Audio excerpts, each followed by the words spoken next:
بسم اللہ الرحمن الرحیم۔ دیکھو میرے بھائیوں، اللہ تبارک و تعالی ہم گنہگار کو بہت بڑے بڑے موقع دے رہا ہے۔ ہمیں چاہیے کہ ہم تھوڑے سیریس ہو جاویں اور دنیا کی زندگی پہ جو ہم دل لگا بیٹھے اس سے ہمیں ہوشیار ہونا چاہیے کہ جس دنیا میں جی رہے اس سے اتنا دل نہ لگا بیٹھے کہ ہمیشہ کی آخرت بھول جاوے۔ یہ دنیا کی حقیقت اللہ کے نزدیک لنگڑے مچھر کے پر کے برابر بھی نہیں ہے۔ جابر بن عبداللہ رضی اللہ تعالیٰ عنہ فرماتے ہیں کہ ایک اونچی جگہ سے اللہ کے رسول صلی اللہ علیہ وسلم تشریف لا رہے تھے مدینہ منورہ۔ دونوں طرف اللہ کے رسول کے صحابہ کرام کی جماعت تھی۔ ایک بھیڑ کا بچہ، جانور کا بچہ مرا ہوا پڑا۔ اللہ کے رسول صلی اللہ علیہ وسلم نے اس کا کان پکڑا، چھوٹا سا کان تھا، اس کے اندر ایک بھی تھا اور مرا ہوا تھا۔ اس کا کان پکڑا اور صحابہ کرام سے فرمایا اسے کون خریدے گا؟ صحابہ کرام حیران، یا رسول اللہ صلی اللہ علیہ وسلم، اس کے اندر ایک تو عیب ہے، دوسرا یہ تو مردار ہے، یہ تو ہمارے کسی کام کا آنے والا نہیں ہے، اس کو تو مفت میں بھی کوئی نہیں لے گا۔ تو اللہ کے رسول صلی اللہ علیہ وسلم فرمایا جس طرح تمہاری نگاہ میں یہ مردار ذلیل ہے، اس سے زیادہ اللہ کی نگاہ میں یہ دنیا ذلیل ہے۔ آج میرے بھائیوں، میں ہوں، آپ ہیں، اللہ ماشاءاللہ کچھ لوگ بچے ہوئے ہیں، باقی ہم لوگ دنیا میں مست ہیں۔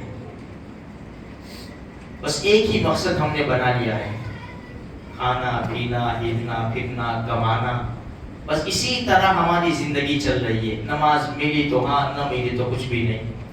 سیریس ہونے کی ضرورت ہے، ملک الموت آ کے کھڑے ہو جائیں گے، وقت نہیں ملے گا۔ میرے بھائیوں، اللہ ہمیں موقع دے رہا ہے۔ دیکھو جیسے یہ شب برات اتوار کے دن انشاءاللہ وہ اس وقت بیان ہو جائے گا مغرب کے بعد، لیکن ایک بات اس میں یہ بتائی ہے کہ اللہ سب کو معاف کر دے گا۔ کچھ گنہگار ایسے ہیں جن کی بخشش نہیں ہوگی۔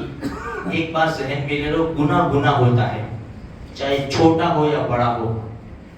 ہمیں پوری کوشش کرنی چاہیے کہ ہم گناہوں سے اپنے آپ کو پورا بچائیں، جتنی کوشش ہو سکے بچانے کی کوشش کریں۔ ایک ہے حقوق اللہ، ایک ہے حقوق العباد۔ حقوق اللہ میں کوتاہی ہوئی، معافی کے دروازے کھلے، لیکن جہاں حقوق العباد کا مسئلہ آ جائے تو قانون اللہ نے یہ بنایا ہے کہ پہلے ادا کرو۔ زمین کے مسائل ہے، جگہ کے مسائل ہے، وراثت کے مسائل ہے، پڑوسیوں کے مسائل ہے، بے شمار مسائل ہے۔ ہم چھوٹے مسائل پر دھیان نہیں دیتے۔ صرف ایمان نماز روزے کا نام نہیں ہے، بڑے شعبے ہیں، اخلاق، معاشرت، معاملات، رہن سہن، لین دین، پڑوسی کے حقوق، رشتہ داروں کے حقوق، بھائی بہن کے حقوق، ماں باپ کے حقوق، اولاد پر، اولاد کے حقوق ماں باپ پر، سب بہت کچھ ہے۔ خالی نماز روزے پر بھروسہ کر کے نہ بیٹھ جائے میرے بھائیوں۔ آتِ کل ذی حق حقہ، ہر ایک حق والے کو اس کا حق ادا کرو۔ تو یہ اللہ موقع دے رہا ہے۔ یہ شب برات رمضان سے 15 دن پہلے، رمضان کی ایک ایک گھڑی قیمتی ہے۔ یہ اس لیے رکھی گئی ہے، ایسا سمجھو، علماء کرام فرماتے ہیں کہ رمضان کا استقبال انسان پاک ہونے کی حالت میں کرے۔